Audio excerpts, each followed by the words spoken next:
8h13 sur RMC, votre invité Jean-Jacques Bourdin. Laurence Rossignol, ministre des Familles, de l'Enfance et des Droits des Femmes. Bonjour. Bonjour. Et merci d'être avec nous. Nous allons regarder sur RMC Découverte quelques images de femmes qui défilent, voilà, qui sont couvertes. Hein, vous les voyez, regardez-les bien, hein, Laurence Rossignol. Je vais les décrire.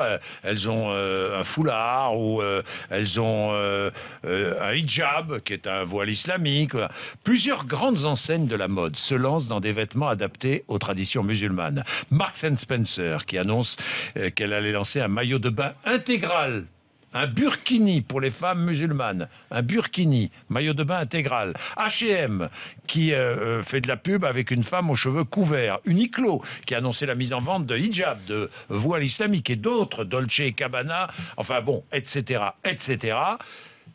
Vous en pensez quoi, franchement ? Dites-nous, vous êtes ministre du droit des femmes. Absolument. Et c'est à ce titre-là, d'ailleurs, que j'en pense quelque chose. Parce que ce qui m'a frappé, c'est les justifications, les arguments que donnent ces marques, qui expliquent en fait que c'est juste des vêtements, mais qu'ils ne font la promotion d'aucun mode de vie. Comme s'il y avait une dissociation entre les vêtements et les modes de vie. Or, dans l'histoire, par exemple dans les années 60, fin des années 60, les femmes peuvent avoir un compte en banque, elles vont à l'école, elles vont à l'université, elles accèdent à la contraception et en même temps les jupes raccourcissent. Ce qui prouve bien, ou elles mettent des pantalons aussi. Ce qui prouve bien qu'entre la tenue des femmes et leurs droits, il y a un lien. Parce que l'enjeu, c'est celui du contrôle social sur les corps des femmes. Et lorsque des marques, comme toutes celles que vous venez de citer, investissent ce marché de la tenue islamique. Parce qu'il est lucratif et c'est un marché pour les pays d'Europe, c'est pas le marché pour les pays du Golfe. À ce moment-là, ils se mettent en retrait de leurs responsabilités sociales et d'un certain point de vue, ils font la promotion de cet enfermement du corps des femmes. Bien sûr que ça me choque, parce que quand on enferme le corps des femmes sous des vêtements qui vont des orteils jusqu'au bout des doigts, l'enfermement global n'est pas loin pour elles derrière. Et mon sujet, c'est l'ensemble des femmes musulmanes qui vivent en France aujourd'hui et qui sont sous la pression, sous l'emprise grandissante de groupes salafistes qui se sont mis en situation de dire aux musulmans de France, voilà qui est un bon musulman et qui n'est pas un bon musulman. Et en fait, ces musulmans qui demandent qu'à vivre, 4,5 millions de musulmans qui vivent en France et qui demandent qu'à vivre dans le respect des lois de la République, mais aussi dans le bénéfice des lois de la République. Parce que la République apporte aux femmes de l'égalité, apporte à tous de la fraternité et à chacun de la liberté. Or, ces tenues, elles révèlent l'enfermement du corps des femmes et, bien entendu, nous observons que c'est accompagné dans de nombreux quartiers de phénomènes sur la voie publique qui sont très intéressants à observer. Par exemple, on voit de moins en moins de femmes dehors, dans la rue, dans les cafés. On voit de moins en moins de femmes vivre de manière libre dans leur quartier. C'est pour ça d'ailleurs, et c'est ce que je fais de ma place, parce qu'il ne suffit pas de commenter, il faut aussi aider.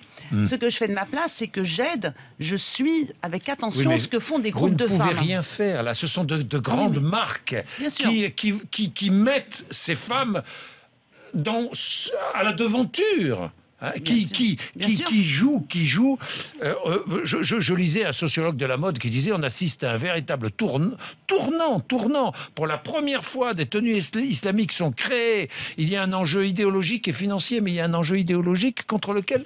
Mais vous pouvez quoi ?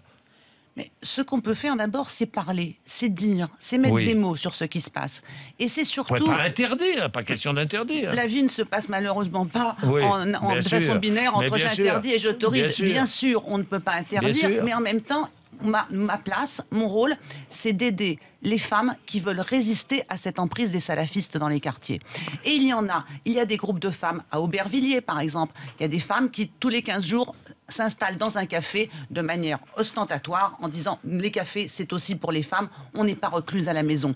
Il y a la Brigade des mères qui fait quelque chose d'identique, c'est-à-dire qui résiste à cette pression, à cette emprise salafiste. On est vraiment, le mot emprise qu'on utilise pour les sectes est un mot qu'il faut utiliser pour l'emprise salafiste et qui sont une menace, pas tant pour la société française, je ne crois pas au grand remplacement et à tous ces fantasmes que développe une extrême droite qui manipule la laïcité laïcité en faisant juste appel à notre cerveau reptilien et à la peur de l'autre. Ce que je crois en revanche, c'est que nous avons le devoir de garantir à tous ceux qui vivent en France et aux franco-musulmans qu'ils y vivent bien.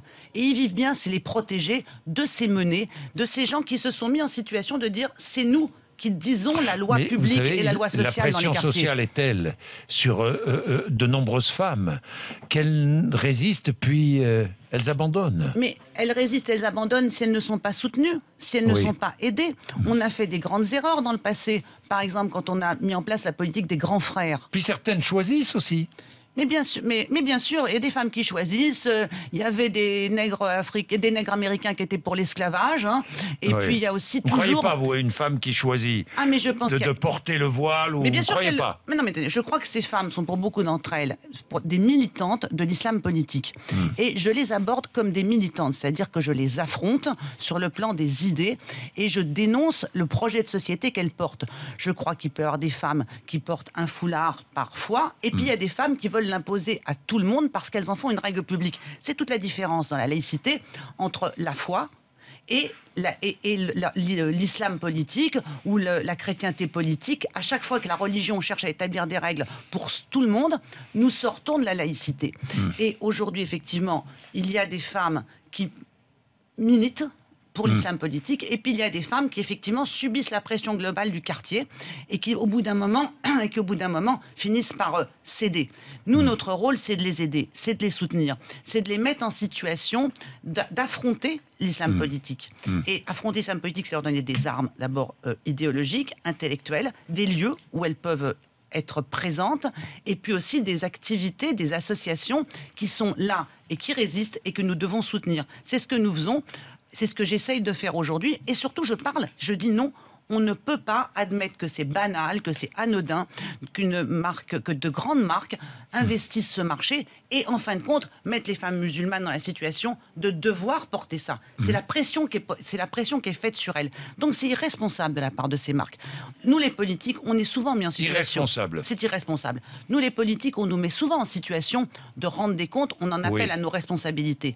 Mais dans une société, il n'y a pas que le politique qui a des responsabilités. Il y a tous ceux qui participent des représentation de l'image de la société qui donne à voir le monde dans lequel on vit. Ça va de ceux qui font les publicités à ceux qui font les émissions de télé et aux grandes marques de vêtements ou de mode. Et l'image, écoutez, quand on dit que les couturiers donnent une image de la maigreur des femmes avec des mannequins anorexiques qui est dangereuse pour la santé des jeunes filles, on peut tout aussi bien dire que ces mêmes couturiers donnent une image des femmes avec ces lignes islamiques qui sont dangereuses pour la liberté et les droits des femmes musulmanes en France. Merci Laurence Rossignol. Merci ministre de la Famille, de l'Enfance et des Droits des Femmes.